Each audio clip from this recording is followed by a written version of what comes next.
Last section here is on the areas for kites, and you can see we have a kite here, and a kite has certain dimensions that we need to make sure we understand. So when we talk about a kite, we're referring to the diagonals of a kite. Remember, a kite has two diagonals, one that runs vertically called its vertex diagonal, and then its non-vertex diagonal. You can see in the diagram here that the vertex diagonal is labeled D sub 2, and the non-vertex diagonal is labeled with half diagonal 1 here and half diagonal 1 here. So diagonal 1 in its entirety is what's going all the way across. So when we're looking for the formula for a kite, we're breaking that apart into basically 4 triangles, and we'll take those triangles and we're going to move those triangles. We're basically going to cut those out and we're going to move them over to the side here. So I've got one triangle. I'm going to take the second triangle and actually have to do a little bit of work with it. I'm going to use my active board and flip that. So I'm going to transform, flip over x-axis so that I can move it into its spot here, and maybe just a little bit of rotation would be better there. So that looks pretty good. And then we'll do the same thing with these other 2 triangles and kind of piece them together. Again, this other one I'm going to have to flip. So let's see, take that and we will reflect it. And that wasn't reflect, was it? Let's try that again. We're going to take that and we're going to reflect it over the x-axis so we can put it together. Okay, so now we have that all pieced together. We've got these 2 rectangles, and we can see that we've made one larger rectangle here, and the dimensions of this rectangle here, remember, a rectangle is base times height, so this rectangle right here, its base is the same thing as half diagonal 1 on the kite.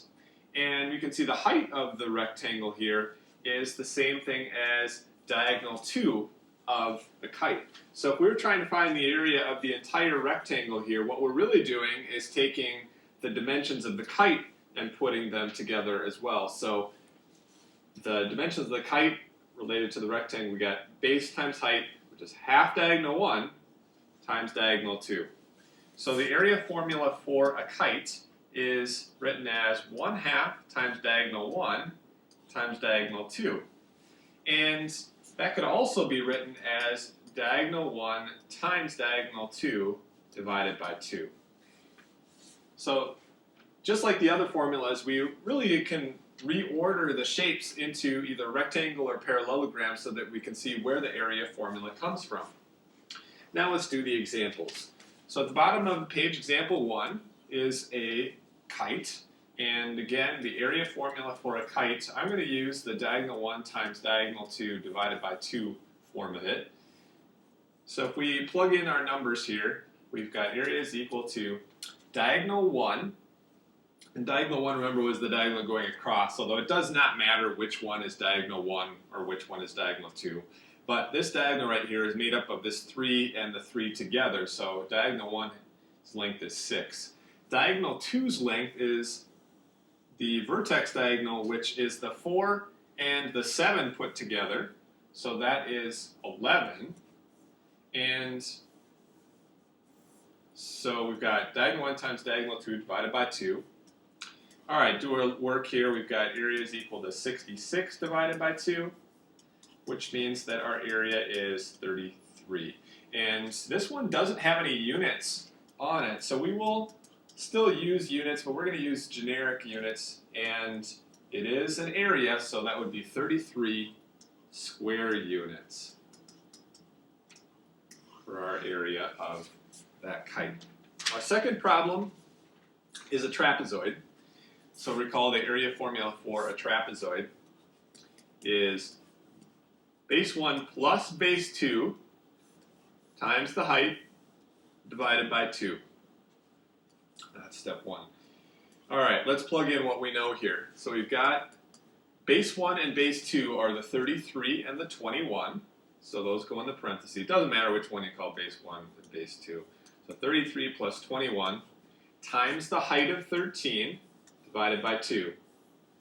All right, so now it's just some PEMDAS here, some number crunching. We've got to do parentheses, so that would be 54 times 13 divided by 2. And after crunching those numbers, 54 times 13 divided by 2 is equal to 351.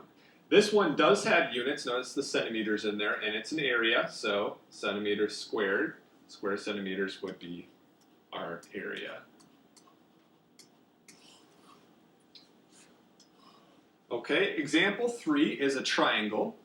So triangle's a familiar shape that we have used. And area formula, remember a triangle is half of a rectangle, so it's half of the base times height, or base times height divided by 2. Notice in this problem we're given our area is 60 square inches, so that's going to go in the area spot. We don't know our base. We do know our height is 10 inches, so base times height divided by 2. And so now we've got a little bit of algebra to do here.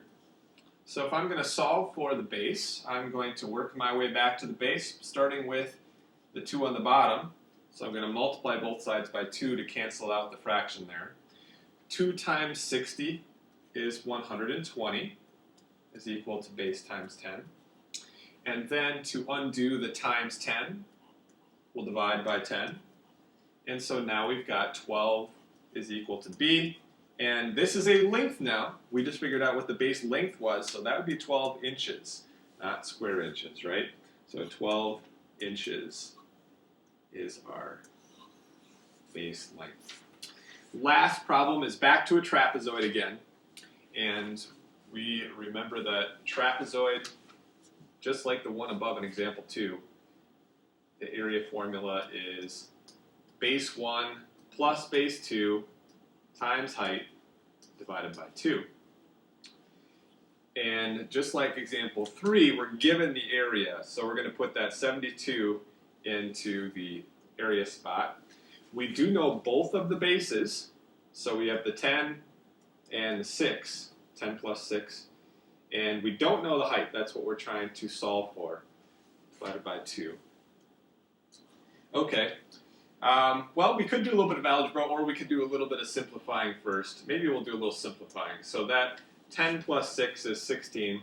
So 16 times h divided by 2. Now let's do the algebraic steps. So working our way back to the h, we're going to undo the dividing by 2 by multiplying both sides by 2.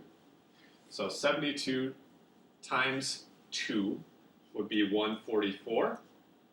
Is equal to 16 times h.